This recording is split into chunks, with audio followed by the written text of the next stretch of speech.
આ ઘટનામાં પોલીસે તરત જ કાર્યવાહી કરી અને એફઆઈઆર નોંધી અને જે આરોપીઓ એને પકડવાની પ્રક્રિયા શરૂ કરી દીધી હતી.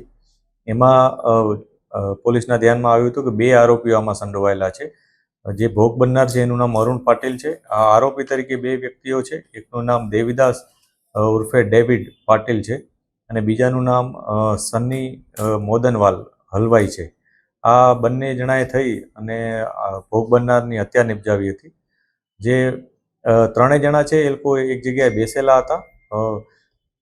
એક દિવસ પહેલા ત્રણેય વચ્ચે ગાળાગાળી થઈ હતી અને આરોપી અને ભોગ બનનાર આ લોકો વચ્ચે એ વખતે પણ થોડુંક વિવાદ જેવું થયું હતું. ત્યારબાદ ગઈકાલે એ લોકો પોતાને ગલીમાં બેસેલા હતા અને ત્યાં વાતચીત કરતા હતા. આ દરમિયાન પણ થોડાક એ લોકોને અપશબ્દો કદાચ બોલ્યા હશે એ પ્રકારની માહિતી મળી છે. અને ત્યારબાદ જે બંને આરોપીઓ છે એ લોકોએ એમ નક્કી કર્યું કે આપણે નાસ્તો કરવા જવું છે. તો જે ભોગ બનનાર છે એણે પણ એને કીધું કે ભાઈ હું પણ નાસ્તો કરવા આવીશ.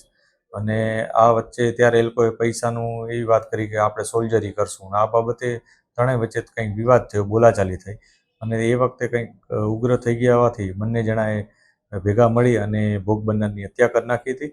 પોલીસે તરત જ આરોપીઓને હસ્તગત કરી અને આગળની કાર્યવાહી શરૂ કરી અને અરેસ્ટ કરી લીધા હતા.